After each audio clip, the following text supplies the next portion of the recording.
I felt like a cloud was following me to class. Like, I was wearing hoodies and sweatpants every single day, barely showering, bro. I was down bad. And on top of that, when you lose friends, on top of that, you don't have anybody to lean on, you are down bad.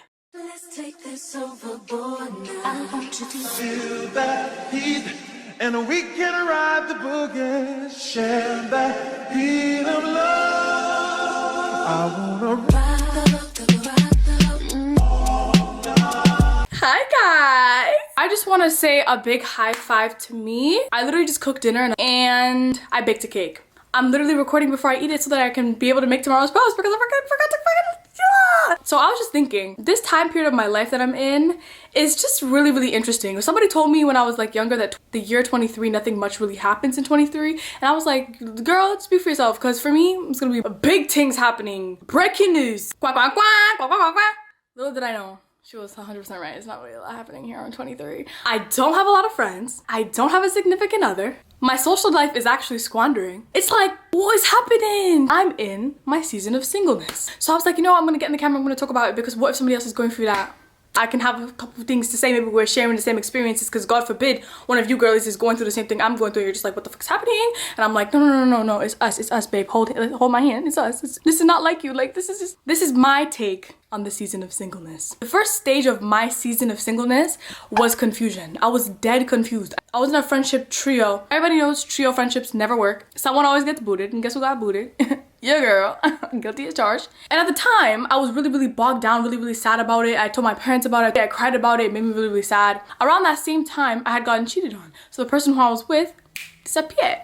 So in my head, I'm confused. I'm losing friends, I'm losing relationships. I have no suitors, I have nobody under my phone. In the confusion stage, you can be really blinded because there's so many things that are happening around you that you think, what is wrong with me that everybody does not want to be my friend? What is wrong with me that nobody's inviting me to the moves? What is wrong with me that people are doing me dirty in terms of relationships? Then you start to internalize those thoughts and it turns into self-hate. You start to pick at yourself, and things that are not even an issue with friendships or relationships end up being an issue that you've made bigger than it is inside your head. That turns into depression. Now you're sitting there and you're thinking all day and all night about the bad person that you are. You learn to hate yourself in this stage of confusion, especially when you don't know you're confused.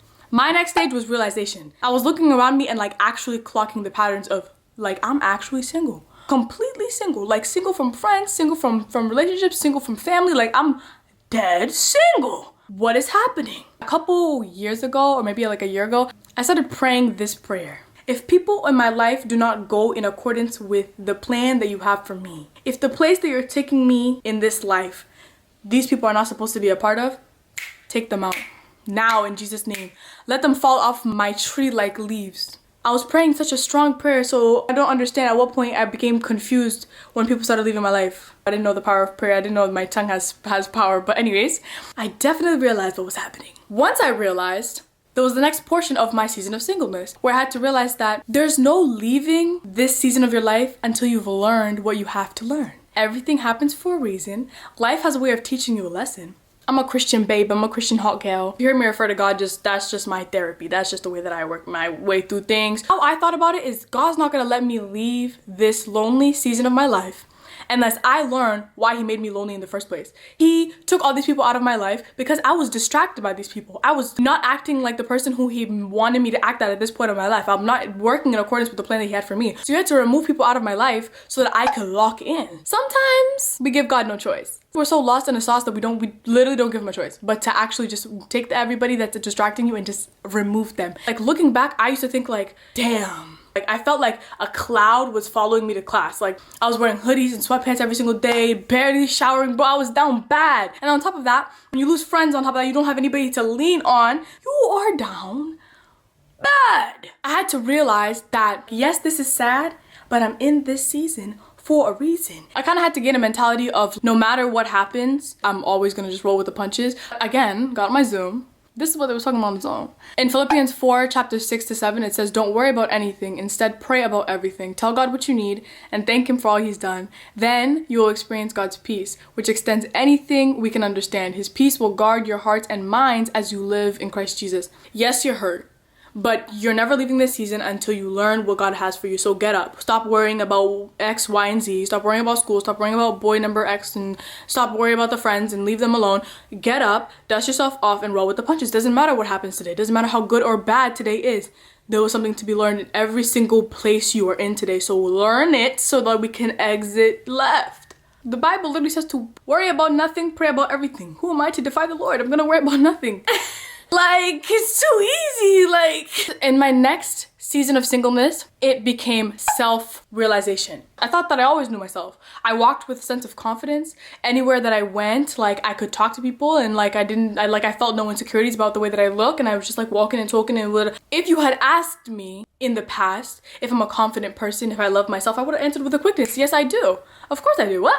But in this season of singleness, I learned what loving yourself actually is. And I read a book. It's called It's All About Love, I believe, by Bell Hooks. I feel like as humans, we don't actually understand what love is. Like, in the past, I would have said that I love the people that I was in relationships with. But in reality, when I look at it, what was the love? We're sitting in the Chick-fil-A drive-thru doing what? Doing nothing, just eating Chick-fil-A. We're talking about, damn girl, you look good. He can't afford, like, it was just a bad situation. Like, it wasn't love, but in my head as a kid, of course that's love. Of course that's just like, oh, high school sweetheart, but it's not. It's not, babe. When I started looking at the way that I did love other people, like the love that I thought that I had for other people wasn't real, I was like, I thought I loved every single boyfriend I've ever had in my entire life. I did it! I was like, my definition of love is a bit messed up. Wait, my definition of love is a bit messed up? So that means I don't love myself. Wait, so what is love? Guys, when I tell you I was blown away, that book blew me away. I've only gotten halfway through the book, but the book basically talks about how love is your investment in someone's growth. Growth physically, their growth emotionally, their growth spiritually, their growth financially. You want to be there to help somebody else grow. When I read this definition back, it made me realize that I, in a sense, did not love myself because I was not concerned with my own physical growth because I'm sitting in the bed all day crying about all these stupid things. I'm eating like a hog. I'm not concerned about the way that I am physically. I'm not concerned about myself emotionally because, again, I'm sitting in a dark room all day. I'm clearly depressed. I've gone about it in a way that doesn't fix any problem. Like, I'm just moping away and sitting in my own feelings. And that's okay at times. That's okay for the beginning. But to do that for the amount of time that I did it for, bad manners. I'm not invested in myself spiritually. I haven't picked up a Bible in 3 years. What's good with me? I was like, I don't love myself. Loving yourself is more than just loving yourself physically. Like, I thought that's all it was. Like, I think I'm cute. Yeah, for sure, I love myself. No, babe, there's more. Read some more and read the fine print. I had to do some, like, inner work and, like, deep my childhood to realize what point in my life made me not love myself and all this stuff. Like, self-love is a whole nother video, but I had to do that in this portion to really make myself, you know, go on big up myself in this season of singleness. Another thing that made me know that I didn't know myself is that when anybody ever asked me, like, tell me about yourself, or when I saw that in applications or anything like that, I did not know what to say. Tell me about yourself. My name is Stacey Theroux. I'm 23 years old. I'm Kenyan. It used to confuse me because it's like, you've lived in this body for 23 years. What is wrong with you that you can't tell this person anything about yourself? What are your hobbies? You have none. What do you love to do? You don't know. But you're sitting here and you're worried about friendship. And you're worried about having a man? Get it. Your priorities are fucked up, man. Like, I genuinely had to learn to spend time with myself. I need to be okay with being alone. This is something that I'm still struggling with a little bit, but actively kind of like blocking off space for myself. Like, if you're hanging out with a friend and another friend texts you and says, let's go do this, you would say, no, I have plans with this person, so I can't. How come we never like do that for ourselves? Like, there's sometimes I feel like I just need to be like, no, like, I planned that today I'm gonna just do self-care and I'm gonna watch Netflix. Or like, I'm not gonna like force myself to go out. At the end of the day, I always try to remember that at the beginning of the season where you're so confused as to why no one was making time for you. Make time for yourself. Do yourself a favor. Hug your younger self. If your younger self was your daughter and nobody wanted to be her friend, how would you go about that situation? The same way you would go about the situation for your daughter is the same way you should be. Like, act like that daughter's you, like your younger self. Pick you. You would want somebody to choose your daughter, so you choose you. But I literally had to like hold myself and like, I pick you, mama. You the type I like, mama. When you're sitting there by yourself, you're gonna learn what you like, what you don't like. You're gonna realize the past life that you used to live, you don't actually like it. You're just doing it because other people are doing it. You're gonna realize the people you were doing it with, they weren't that fun. They were headed in the wrong direction anyway. They're not that my type of people anyway. I have different interest in these people, but I just grew up with these people, so I didn't like. There's just gonna be so many realizations that come with you being alone in your own thoughts. You learn your boundaries, you get close to God, you get close to yourself. It's a bang, bang, bang. It's a 3-for-1 special. Now the next stage of this season of singleness is seeing the fruits of your labor. Like seeing what you did in that season pay off. I feel like I'm kind of like here, but like I'm not yet in this season. Like I'm in the middle of the last one and this one. Like I'm on the onset. Like I'm waiting for God to make a move. Like I'm sitting there and I'm like, yeah, what are we finna do next? In this period of time, you start to like exude a different type of energy. You start to like step out more. But you have a different way in the way that you walk, a different way in the way that you talk, because you love yourself now. So because you love yourself, you don't subject yourself to certain things and certain people, and people see that. People crave that. People want you. Like, you're hot shit out here, dude. That type of energy that you exude brings things back to you. The same energy you put out. If you're putting out negative energy every single day, guess what you're gonna get, babe? Thank you. But if you're sitting here and you're just exuding positivity, you're exuding self-affirmation, like I do deserve to be here. Every room that I'm in, God put me here for a reason. Every person that's speaking to you, I'm speaking to you for a reason. If you start to walk on this earth like your steps are shaking the ground, oh yeah, everything's gonna work for your good, babe.